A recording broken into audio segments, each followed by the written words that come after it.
Hello, I am Ariane. This is Book Zealots, and I wanted to drop in and re-record the beginning of the 1840 Manifest Destiny because for some reason my camera deleted it. So the second half of the video I'm going to be different, and that's why. So Manifest Destiny reading challenge. This is the year 1840. I'm going to try and post a year every month, which obviously means that we will be going into 2027, but I digress. Okay, so I wanted to start out with 4 authors for 1840, and I mentioned them again at the end and their books. So I wanted to mention Ralph Waldo Emerson. If you have never read him, I highly recommend reading some of his essays. I have read his essay on education. It was amazing and shocking because I had no idea that even in the 1800s, there was concern for the public education and where it was headed. He saw the writing on the wall. Also wanted to mention Edgar Allan Poe. You might know him for his poem, The Raven. He also wrote horror books, I believe. I'm familiar with at least one, but I haven't, to my knowledge, I haven't read him. I might have read him in high school because one of my English lit teachers was a little macabre. Another author is James Fenimore Cooper. So I'm thinking, I thought I had 4, but there's only 3 right here. Yeah, sorry. I have 3 authors right here. Okay, so in 1840, and yes, I will be reading from my notes because I am not memorizing this. In 1840, American history saw the first modern presidential campaign where William Henry Harrison won with the log cabin rhetoric.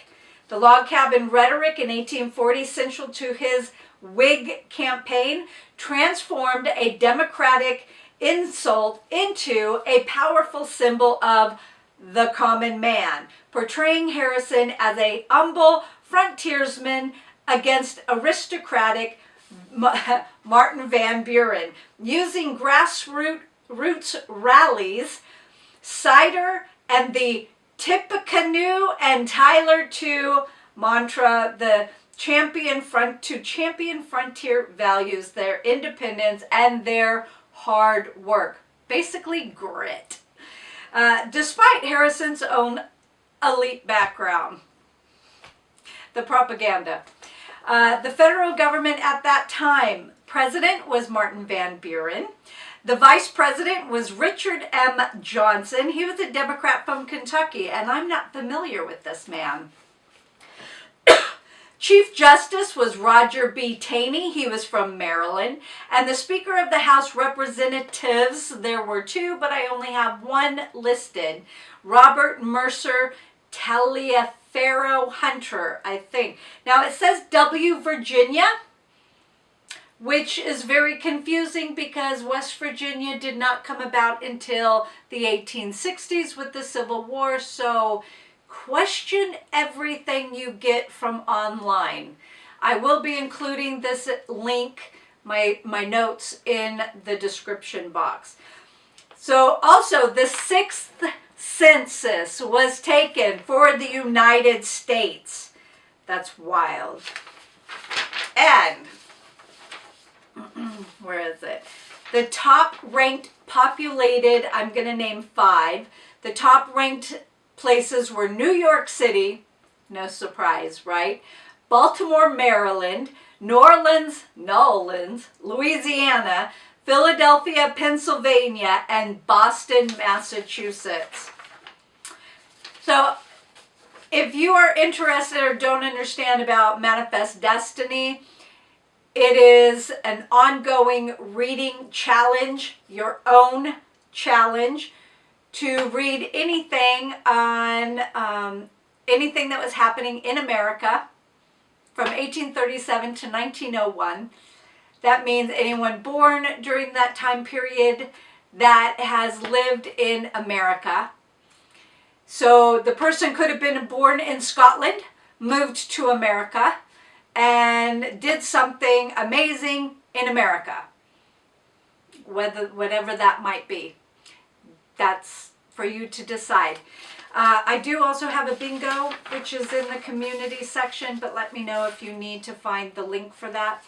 I'm trying to remember where I got cut off from on my video. So I'm kind of just going to start from the beginning and edit it together. In January of 1840, the steamship Lexington burned and sunk in icy waters 4 miles off the coast of Long Island. 139 sailors or people on the ship died and only 4 survived. So if you like things about ships or catastrophes or ships sinking, that might be something you might be interested in looking up.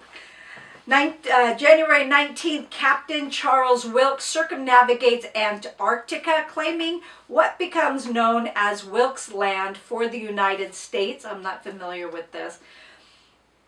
Charles Wilkes claims portion of Antarctica for U.S. during an exploring expedition, and he and his group actually set out in 1838.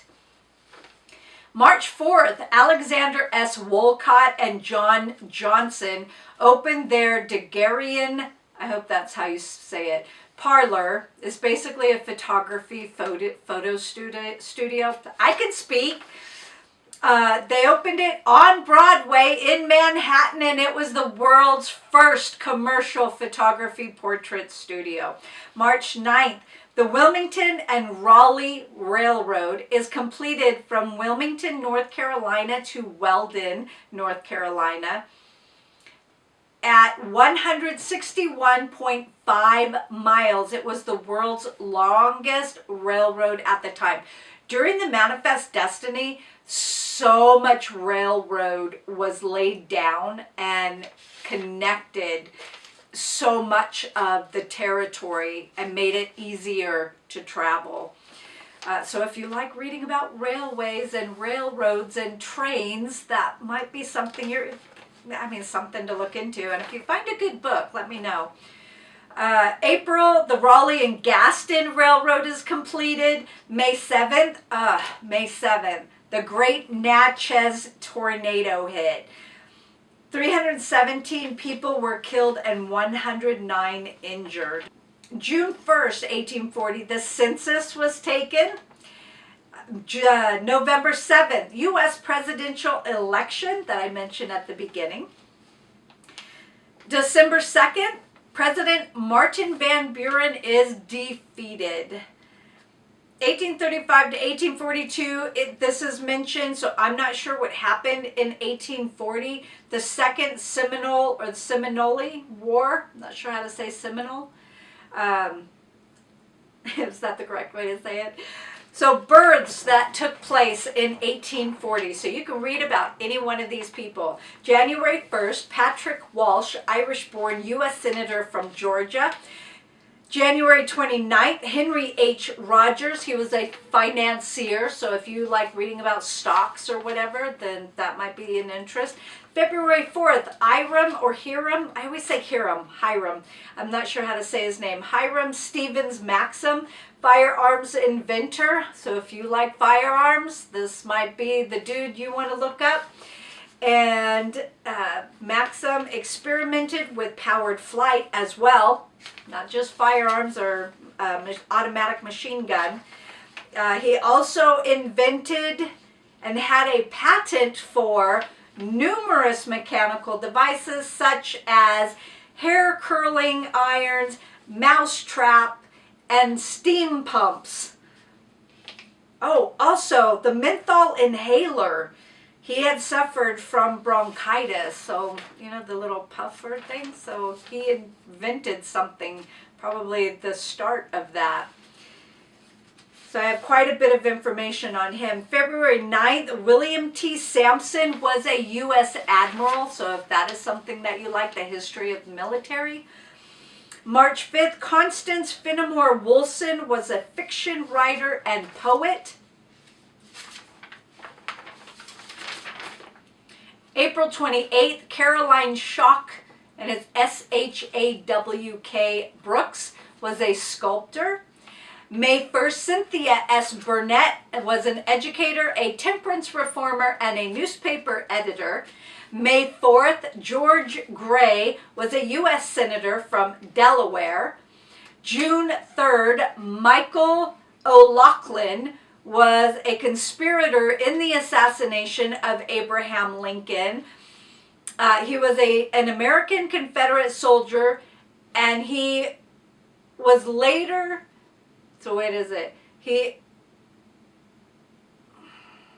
I'm not sure about this information. So he ended up not directly participating, but apparently he did plot. June 6th, William Dudley Chipley, a railroad tycoon and statesman. He was an American railroad executive and politician who was instrumental in the building of the Pensacola and Atlantic Railroad. He did a lot of other stuff. So that's Chipley. June 14th, William F. Nast, attaché, railroad executive, and inventor. He was he was the third president of the Atchison, Topeka, and Santa Fe Railroad. A lot of railroad information. June 27th, Alpheus Bede Stickney, another railroad executive. He was friends with James J. Hill, a pioneering railroad magnate who became known in his lifetime as the Empire Builder, and it is in quotes. There's a lot about him. July 6th, Peter Conover Haynes was an Army officer and military engineer. He was a major general in the United States Army, a military engineer, a veteran of the American Civil War, Spanish-American War, and the First World War. He was in all of those wars. That's astounding to me. He was also part of laying out the Panama Canal. So he did civil engineering efforts in the Panama Canal. There's a lot of information on that man as well, Peter Conover Haynes. July 10th, Esther G. Frame was a Quaker minister and an evangelist. July 21st, Christian Abraham Fleetwood was Union Army 4th Colored Infantry Regiment soldier and Medal of Honor recipient. So if you like reading about the Civil War, or if you like reading about the colored infantry, there's your man right there. There's your man. Look him up. July 28th, Edward Drinker Cope was a scientist. He was born on that date in 1840. And when I looked him up, I found information. I don't know if y'all can see that right here. He went on a sea trip and he kept a journal, and that information was from his journal when he was 7 years old. I'll try and find it and put it back up. Put it on the screen. So he was known for over 1,400 scientific papers. Wow. So if you're interested in people like Darwin, this man, Edward Drinker Cope, might be somebody else that you're also interested in. He cataloged 300 species of fishes, described over 300 species of reptiles, and he did that in over 3 decades. This man. So I guess that happens if you start when you're 7. He wrote 3 major... Okay, so wait a minute. He has 3 volumes.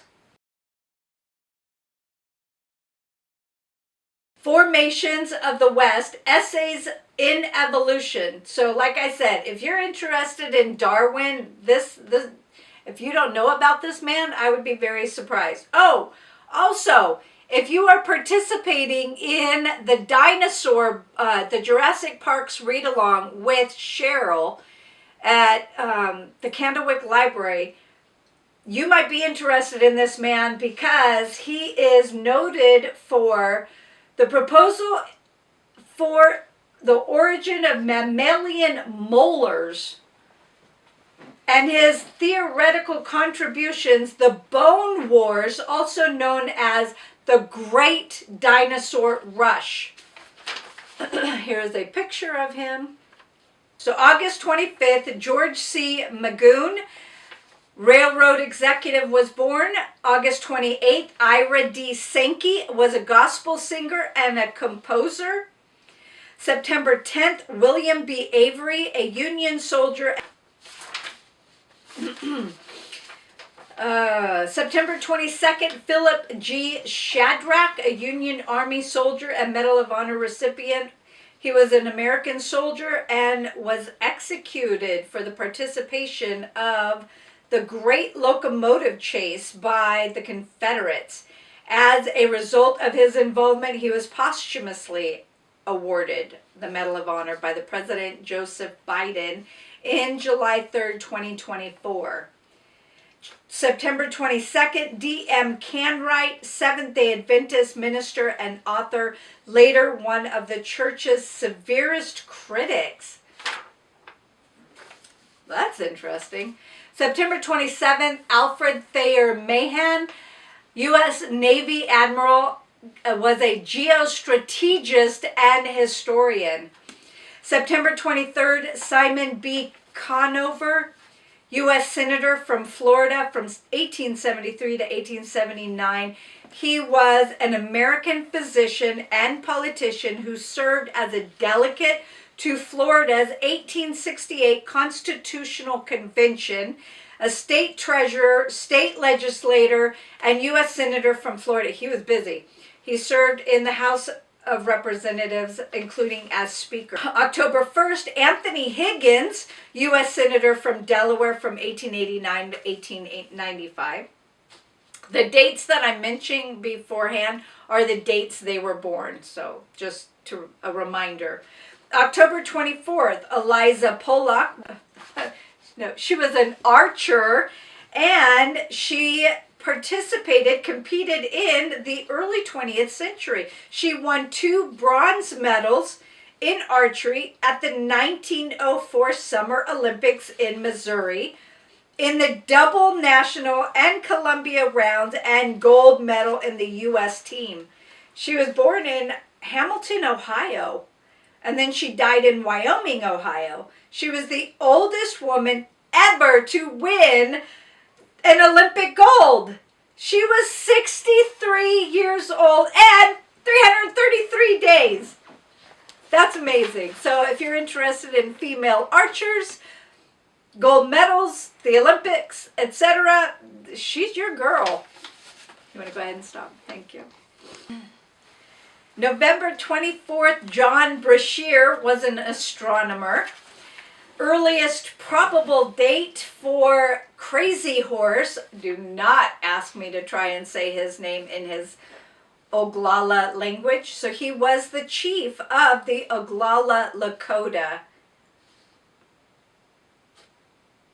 I'm sorry, I'm pausing because I think I just read about the Oglala in a Western book that I'm reading right now. But it wasn't this time period. It was after he had already stopped lead. Anyway, okay, so he was a Lakota war leader in the Oglala Band. He took up arms against the United States federal government to fight against encroachment by white American settlers on Native American territory and to preserve the traditional way of life of the Lakota people. His participation in several famous battles of the Black Hills War on the northern Great Plains, among them the Fetterman fight in 1866 in which he acted as a decoy, and the Battle of the Little Bighorn in 1876, in which he led a war party to victory, earned him great respect from both his enemies and his own people. And then there's more. Like I said, I'll include my notes. So deaths. March 11th, George Wolfe was a politician. March 23rd, William McClure was a geologist. He was born in Scotland and died in Mexico. But because he was a geologist here in America, he counts. If I'm mistaken on this, I'll delete all of this. April 7th, Thaddeus Betts was a U.S. Senator from Connecticut. August 10th, Seymour Brunson was an early Mormon convert. August 27th, William Keynes, second chief engraver of the United States Mint. So if you're interested in the money system and how all of that got started, that would be a great topic and a man that you might be interested in. September 14th, Joseph Smith Sr., first presiding patriarch of the Latter-day Saints movement. September 18th, Constantine Samuel Rafinesque, I'm not sure if that's how you pronounce his last name. He was a French polymath. He was born near Constantinople in the Ottoman Empire. He was self-educated in France, and like I said, if these people were born in other areas but then lived and studied during the Manifest Destiny time period, they studied in America, it counts. So I have a lot of information on people that were born in other countries but then moved to America and did whatever topics they were interested in, and they count. And even people who were born in America and then studied and they may have moved away and died, they count. So if you have any questions about who, like, hey, this person, I want to read this, but I'm not sure if they count, just ask. I mean, honestly, I don't care. There are no Manifest Destiny police. But if you're curious, let me know, and I'll let you know, yes, if you want to follow the rules. Anyway, okay, so then we have June 14th, Anson Brown was born. He was a lawyer and U.S. representative from New York. I have another, so I'm pausing because this is worded weird. Horatio Greenough, or Greenough, I'm not sure how to say his last name. He was the person to create the first commemoration of George Washington in the United States Capitol building. So he is an American sculptor. This sculpture was questioned because not only is this person half naked, the portrait and the way it was done is questionable. So the larger-than-life sculpture depicted of a seated Washington clad in a toga, in a pose reminiscent of a Greek god, lower G, Zeus. Like I said, the upper part, the torso of George Washington is naked, which was extremely scandalous for that time period. So, in an era characterized by decorum and modesty, I wish we still had that, people, the sculpture was promptly moved outside to the Capitol Gardens because I'm sure there were a few women that had to fan themselves and probably fainted because Yeah, modesty back then existed. The Mercedes of Castile, or The Voyage of Cathay, is an 1840 historical novel by James Fenimore Cooper. So I started with the books and I'm ending with books. I haven't read this book. And it follows the preparations of the expedition of Christopher Columbus westward to the New World. Now, I know a lot of people think that Christopher Columbus discovered North America, because when Christopher Columbus is mentioned and they just say he discovered the Americas, there's no detail specifying that it was south and central, not north. Unless there's new information that I don't know, please let me know down below. I would appreciate it. The Pathfinder, or The Inland Sea, is a historical novel by American author James Fenimore Cooper, first published in 1840. It was the fourth novel written by Cooper, featuring Natty Bumppo, his fictitious frontier hero, and the third chronological episode of The Leather Stocking Tale. I didn't know he wrote a series. Did you all know that Cooper wrote a series? Okay, I'm learning so much about the research of this for Manifest Destiny. Every time I do a year, I learn something new. Let me know if this is true for you as well. City Crimes, or Life in New York and Boston, is an 1849 novel by George Thompson, writing under the pen name of Greenhorn. Okay, so I should have included this for 1849. I don't know why it's included for 1840. I don't care. I'm keeping it. Moving on. So the novel was written for the working class and meant to give a shock to its readers through its use of graphic violence. Isn't there a word? Isn't there terminology for that today? Among several characters, and oh my, this is not acceptable. I'm going to stop there. This is a family channel. The Journal of Julius Rodman, being an account of the first passage across the Rocky Mountains of North America ever achieved by civilized man, because yes, back in the day they knew how to create a title. It's an unfinished serial novel by American author Edgar Allan Poe, published in 1840.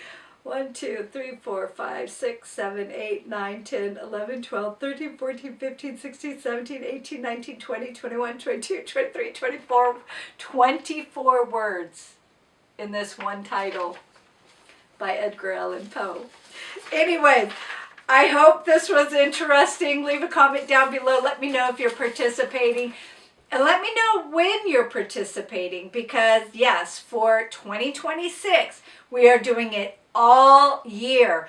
You can pop in, pop out, whatever is convenient for you, whatever year is convenient for you, whichever topic, person, etc. But if you have any questions, leave the question down below and I will try and help you out. Thank you very much for your time. I hope you guys do decide to participate, and let me know what you're reading. Talk to you guys later. Bye.